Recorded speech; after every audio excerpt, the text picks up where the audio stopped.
नमस्कार बच्चों, पिछली वीडियो में हमने चुनिंदा शेर, इसके कवि कैलाश सिंह और इनका कवि परिचय, उनकी प्रमुख कृतियाँ, विधा परिचय, पाठ परिचय, इसकी विस्तार से जानकारी प्राप्त की है। इस वीडियो में हम चुनिंदा शेर का भावार्थ देखेंगे। पहला चुनिंदा शेर है, स्क्रीन पर ध्यान दीजिए। गजलों से खुशबू बिखराना हमको आता है, चट्टानों पर फूल खिलाना हमको आता है। यहाँ खुशबू का अर्थ है सुगंध, चट्टानों पर फूल खिलाना का अर्थ है कठोर मेहनत से यश प्राप्त करना। अब देखते हैं इसका भावार्थ। कवि कहना चाहते हैं कि गजलों से खुशबू बिखराना हमको आता है। खुशबू यानी सुगंध, बिखराना यानी बिखेर देना या फैलाना। कवि कहते हैं कि गजलों से खुशबू या सुगंध बिखराना हमें आता है, या अन्य कोई भी मुश्किल काम हो इससे हम डरते नहीं, क्योंकि आगे कवि कहते हैं चट्टानों पर फूल खिलाना हमको आता है। चट्टानों पर फूल खिलाना यानी कड़ी मेहनत से खुशहाली पाना, अर्थात कठोर मेहनत से यश प्राप्त करना। कुछ लोगों की जिंदगी कठिनाइयों से भरी होती है, रास्ते में कांटे बिखरे होते हैं, लेकिन दुनिया में असंभव कुछ भी नहीं होता। ऐसा मानने वाले लोग अपनी कठोर से कठोर मेहनत से सब कुछ संभव कर दिखाते हैं। चट्टानों पर फूल खिलाने जैसा काम सिर्फ अपनी तीव्र इच्छा शक्ति से, जिद्द से, कड़ी मेहनत से करते हैं। कठिनाइयाँ, समस्याओं से हार न मानते हुए कोशिश करने वाले लोग ही चट्टानों पर फूल खिलाने का काम करते हैं। इसलिए कवि कहते हैं कि काम कितना भी कठिन हो, कड़ी मेहनत से उसे सफलता में बदलना हमें आता है। इसलिए कवि कहते हैं कि चट्टानों पर फूल खिलाना हमको आता है। इस तरह से पहले चुनिंदा शेर का भावार्थ है। अब देखते हैं दूसरा चुनिंदा शेर। परिंदों को शिकायत है, कभी तो सुन मेरे मालिक, तेरे दानों में भी शायद लगा है घुन मेरे मालिक। यहाँ परिंदे यानी पंछी। घुन का अर्थ है अनाज खाने वाला कीटक, उसे घुन कहते हैं। अर्थात परिंदों को शिकायत है, यानी परिंदे नाराज हैं। कवि कहते हैं कि पंछियों को पिंजड़े में रखकर उनको दाना खिलाने वाले मालिक खुश होते हैं कि हमारे कारण यह पंछी जिंदा है, किंतु पंछी नाराज हैं। परिंदों को शिकायत है क्योंकि उनको जो दाने खिलाए जाते हैं वे खोखले हैं, उनको घुन लगी है, जिसका मालिक को पता नहीं है।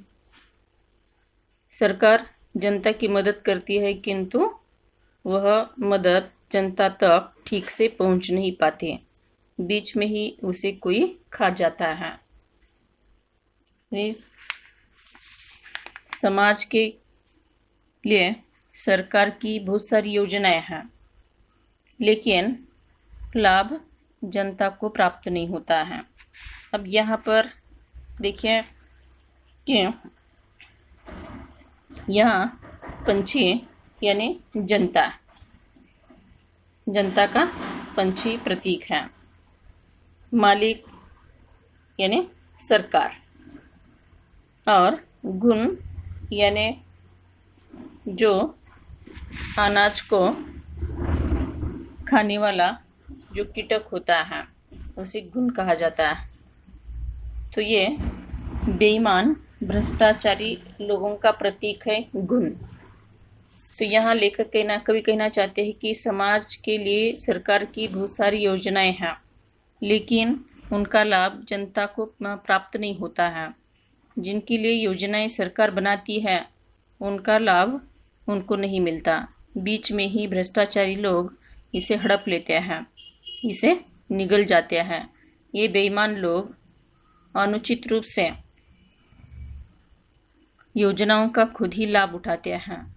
ऐसे लोगों को कवि कहते हैं कि ये अनाज खाने वाले कीटक के समान हैं, जो योजनाओं को हड़प कर लेते हैं। ये अनाज खाने वाले कीटक के समान हैं, जो अनाज को खोखला बनाते हैं। यानी ये योजनाएं गरीब लोगों तक या जनता तक पहुंचने नहीं देते हैं। सरकार खुश है ये सोचकर कि हम जनता की मदद करते हैं, किंतु वह मदद जनता तक ठीक से पहुंच नहीं पाते हैं। बीच में ही उसे कोई खा जाता है।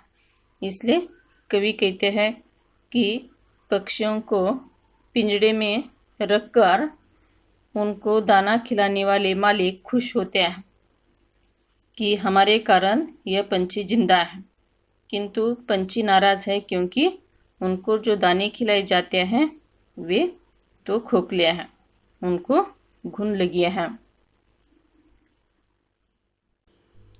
इस तरह प्रस्तुत शेर का अर्थ है। अगला शेर देखिए। हम जिंदगी के चंद सवालों में खो गए, सारे जवाब उनके उजालों में खो गए। अर्थात सामान्य जनता रोजमर्रा की जिंदगी जीते समय अनेक उलझनों में ऐसी फंसी होती है कि उससे बाहर नहीं निकल सकते।